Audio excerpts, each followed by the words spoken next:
اس نظریے کی شروعات 1400 سال قبل حضرت محمد صلی اللہ علیہ وآلہ وسلم کی تشریف آوری سے شروع ہو جاتی ہے کہ مسلمان تمام قوموں سے ایک مختلف قوم ہے، ان کا کسی بھی دوسرے قوم کے ساتھ رہنا ناممکن ہے۔ لیکن اس نظریے کی عملی طور پر جدوجہد 18ویں صدی کے شروعات میں شروع ہوتی ہے۔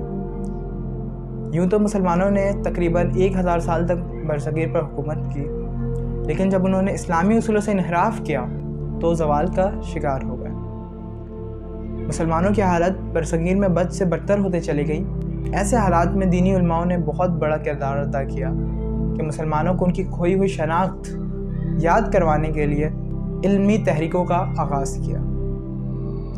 شاہ ولی اللہ، جن کا اصل نام قطب الدین ہے، اپنی روحانی صلاحیتوں کی بنا پر ولی اللہ کے لقب سے مشہور ہوئے۔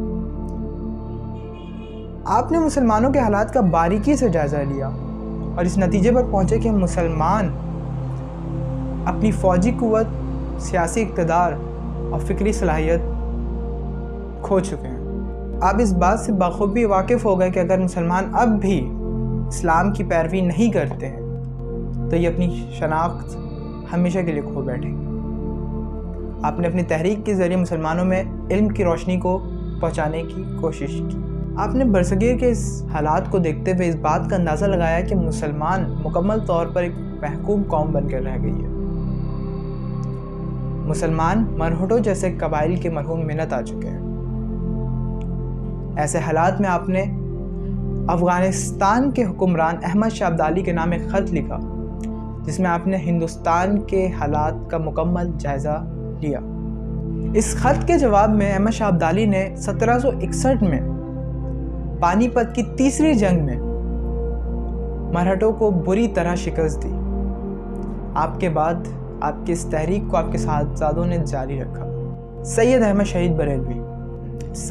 شہید بریلوی کی تبلیغ اسلام کی تحریک بت پرستی کے خلاف جدوجہد کی وجہ سے بہت مشہور و معروف ہے۔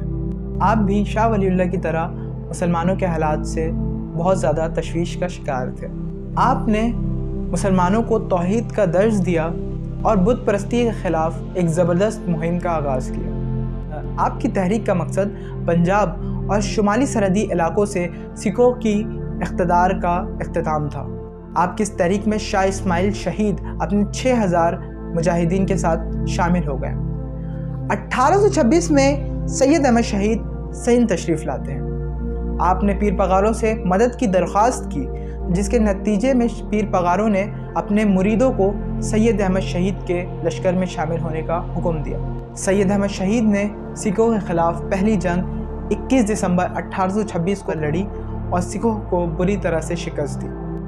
مسلمان سکھوں کے خلاف دوسری جنگ میں بھی فتح یاب واپس آئے۔ تحریک مجاہدین کی اس مسلسل کامیابیوں کی بنا پر پٹھان قوم بھی آپ سے بہت زیادہ متاثر ہوئے اور پٹھانوں نے بھی آپ کی اس تحریک میں شرکت اختیار کی۔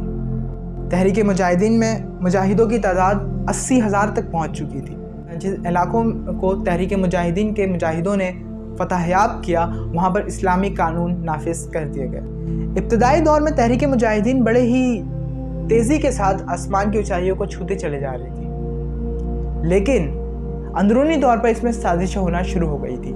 کچھ قبائلی سرداروں نے سید احمد شہید کو زہر دے کر مارنے کی کوشش کی۔ اس کے علاوہ مہاراجہ رنجیت سنگھ نے سردار نور محمد اور ان کے بھائی سلطان خان کو رشوت دی کہ وہ سید احمد کے خلاف سازشیں کریں۔ آپ اپنوں کی ان سازشوں کی بنا پر بہت مایوس ہوئے اور بالا کوٹ کو اپنا مقام بنایا۔ آپ نے بالا کوٹ کے مقام سے اپنی جدوجہد کا دوبارہ سے آغاز کیا۔ اس مقام پر مجاہدین اور سکھوں کے درمیان زبردست معرکہ ہوا، جس میں مسلمانوں نے بڑے ہی جرأت کے ساتھ لڑائی کی اور 6 مئی 1831 کو سید احمد اور آپ کے تمام مجاہدین کو شہید کر دیا جاتا ہے۔